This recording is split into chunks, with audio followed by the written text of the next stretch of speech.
Hello and welcome to Space News Day 20. My name's Mike. Thank you so much for being here. We have a great show for you today. Let's get started with, will 2024 finally bring a bunch of new rockets? That is going to be article number 1. Article number 2, future military target tracking satellites to be operated by U.S. Space Force. And article number 3, NASA launches a $1 billion Earth science mission Trump tried to cancel. Definitely no political spin there. Let's start off with article number 1. This is by Tim Fernholz. Thank you, Tim. Appreciative as always. So we're talking about new rockets. We're talking about United Launch Alliance. We're probably talking the Electron rocket from Rocket Lab. Other countries are going to be getting in the mix. German rockets, the High Impulse. Who else is in the scene? I'm sure there are going to be some Chinese rockets. There will be some Japanese rockets. Let's have a look. So here is the United Launch Alliance. This is probably from the mission earlier in January, which launched the unfortunate Peregrine payload.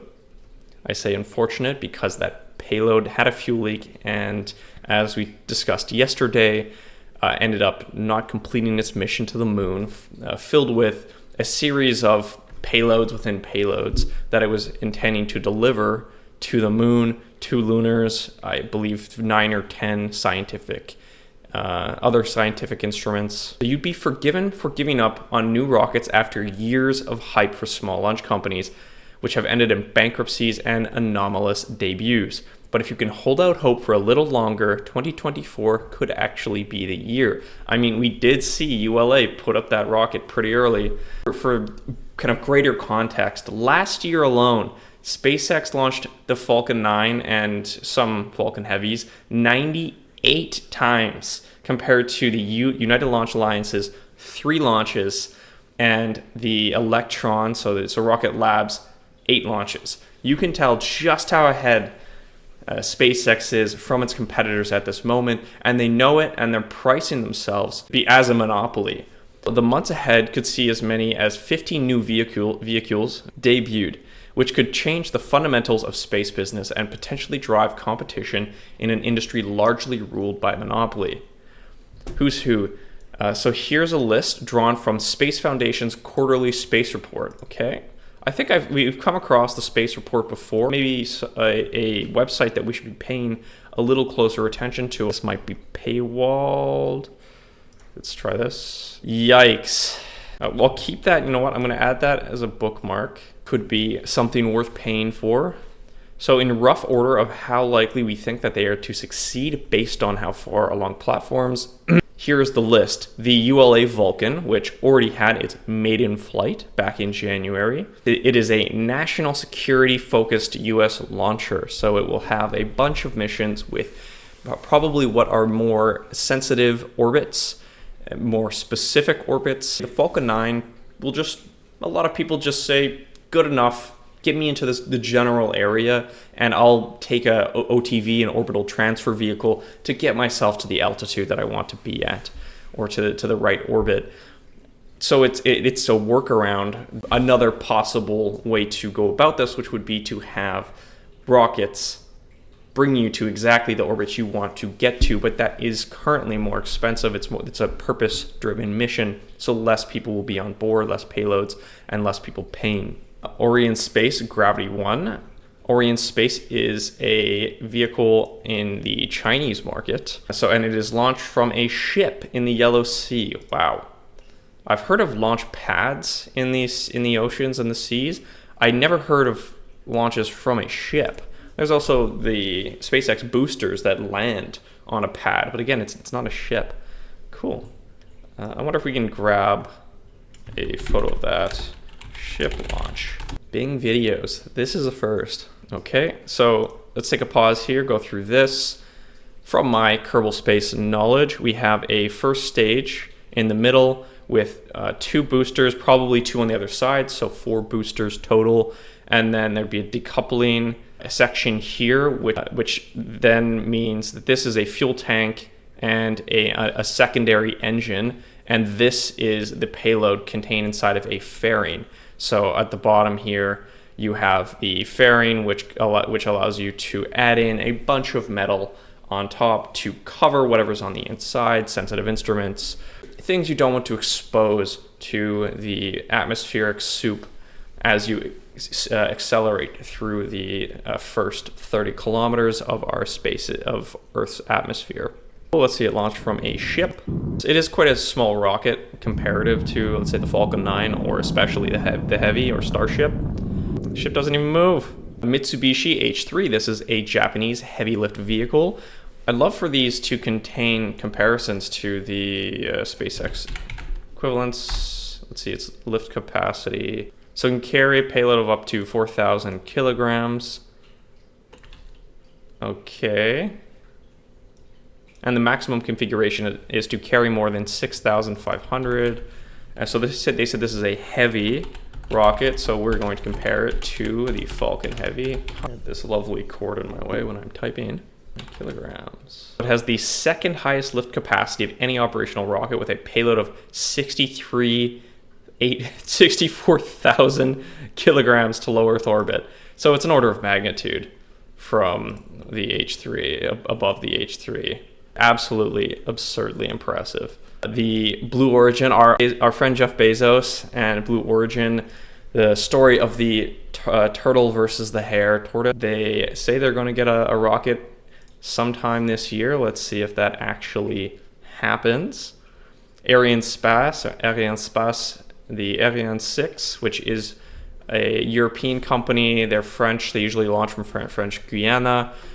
And they've had a lot of difficulty with reliability. It's the company that if you go with Arianespace, if you're okay with a 25% chance of losing your payload, all of them have insurance, but the mark that makes on your business, if this is your first, second, third, fourth, fifth satellite and you lose it, the mark that makes on your business is tremendous. And then there are a few others. ABL Space, so that's American. Galactic, which is another Chinese firm. Rocket Factory Augsburg, which is German. And it's lifting off from Scotland's spaceport. So Scotland has quite a few space companies. It's very impressive. They have Spire, Clyde Space, Rocket Factory Augsburg, ISAR, another German firm. How did I miss India? India has a fantastic space program. So Skyroot Aerospace, Vikram 1. There's an Australian firm, Gilmore, UK, Argentina. Very cool. So to bring this all into perspective, here's what the cost looks like so far. A NASA science mission launched on SpaceX on a previously flown booster. So not even flight number one for it. Sold for $80 million despite costing SpaceX $30 million. That's over 100% premium. Make your money, SpaceX, while you can, and start making the space more competitive and more fair. Fair? I don't know if I'd use the word fair. Anywho, we're going to move on to Article 2. What time are we at? It's 12:52 already. I need to go faster. So future military target tracking satellites to be operated by U.S. Space Force. We have, from left to right, retired Air Force General Kevin Chilton, director of AFA's Mitchell Institute, Major General Gregory Gagnon, who is the Deputy Chief of Space Operations for Intelligence. Here we have Lieutenant General Deanna Burt, Deputy Chief of Space Operations for Operations, Cyber and Nuclear, and Lieutenant General Doug Scheiss, Commander of the United States Space Force, Space. And these are participants in the AFA Warfare Symposium, which was very recent, actually, yesterday. Okay. So the U.S. Space Force operators will be responsible for flying a new fleet of satellites that will monitor ground targets in near real time virtually anywhere in the world. This network of satellites, known as Ground Moving Target Indicator, is being developed by the National Reconnaissance Office in partnership with Space Force. These sensors in space would give commanders on the ground persistent video-like surveillance capabilities. That's kind of terrifying. So if they point this at your house, they can watch you walk out of your house and get into your car from a satellite in space, which we all know is a capability they probably already have, especially in drone form. But to have zero idea that these satellites could be looking at you at any time, I mean, your one saving grace, if you do want to hide, is cloud cover. The Earth is riddled with clouds all the time. If you are trying to image in the visual spectrum, 50% of the time you're going to hit a cloud. I'm sure they're coming up with technology. I think I read something a little while back that talked about high frequency imaging that was able to penetrate clouds, but I would need to confirm that. It is an advanced radar mission, and it can image the surface of Earth through cloud and rain, and regardless of whether or not it is day or night. Does it talk a little more about the technology? It can provide timely maps of sea ice conditions for safe passage, and track oil spills, provide information on wind and waves. Great satellite. And now that we have the picture up, let's go through this. We have 5 solar panels on the right, 5 solar panels on the left. Looks like it was unfolded in a wrapped design, so they were all stacked on top of each other, and they kind of like a cinnamon bun, unfurled one by one. During its launch configuration would be all 5 of these stacked on top of each other and then pushed against this side here. That's probably what this grate is for. It's to protect the side of the device from the solar panels or vice versa. On the back here, I don't see any exposed instruments, but you will have star trackers, probably 2 of them. So you want something that will tell you that will allow you to roughly orient your satellite. Then we have, I like this beam here, an artistic rendition of what the satellite is seeing. So the bore sight, which will contain the main optical instrument, will be pointed nadir or directly at the ground, and that will be scanning the Earth at a certain rate. One thing that you can do to kind of artificially slow yourself down is use forward motion correction. So if you want to stare at a point on Earth and you're moving like this, and you don't move your satellite, and you don't change the attitude of your satellite, the point that you're looking at is going to move with your satellite. But if you want to look at this point, you can, while your satellite's flying in this direction, it can turn itself ever so slightly, which is called forward motion correction, to maintain a good pointing at that one spot on Earth. Back to the article. The Air Force stopped flying JSTARS, so that is the Joint Surveillance Target Attack Radar System, which I believe is the non-satellite version of this. The persistent video-like surveillance capabilities in the past were provided by aircraft, which is operated by JSTARS, but it is vulnerable in modern warfare scenarios, probably due to anti-aircraft and air defense systems. So we have instead the Pentagon investing in a network of satellites, other aircraft sensors, and ground radar, all contributing to a broader picture of the battlefield. Having a live feed of the ongoing battle will make it very easy for you to decide where to put resources at what time, when to set up ambushes, when to push really hard. This information is invaluable. I mean, the people always said the greatest advantage that the Allies had in World War II was their access to the German communications. They decrypted or broke the secret messages that the Nazis, I'm trying to remember the name of that instrument. Encryption machine, Enigma. So they had broken Enigma, and they were able to decrypt and know exactly what the Germans were planning in most cases, and that allowed them to destroy the U-boats in a manner that wasn't obvious. It also allowed them to plan around, ambush German ambushes, and attack German weaknesses. Information is extremely important on the battlefield. So I've been told. I'm not actually a war expert. So Space Guardians will directly task and control where the satellites point their sensors based on a request from regional combatant commanders. Okay, that makes sense. Anything else here? So it's a $1.2 billion program, and it's in its 5-year 2024 to 2028 spending plan. Not cheap. That is with a B, not an M. But nothing in government comes with an M, unfortunately. So GMTI, sorry, the acronyms are getting me here. The Ground Moving Target Indicator is an integral part of the Department of Air Force's operational imperative. Space-based targeting directly to the warfighter, directly to the shooters, is a game changer. Pepper said his command, known as Spock, was directed to lay out a plan for how GMTI will be operated, maintained, and how crews will be trained. Could you imagine you're holding a tablet, you know that someone's shooting at you from 2 kilometers away, and on your tablet you can see those people because the satellite is tracking them. Absolutely absurd.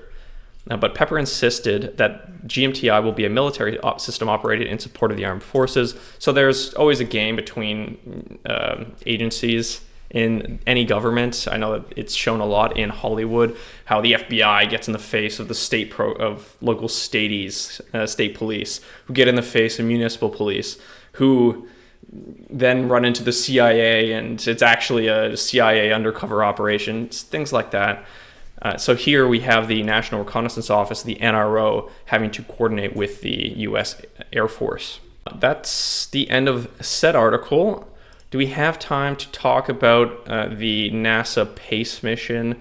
We'll just rip through it quickly. So PACE launched on a Falcon 9 from Cape Canaveral, that over in Florida at 1:33 EST Thursday. This was posted on February 8th, which was last week.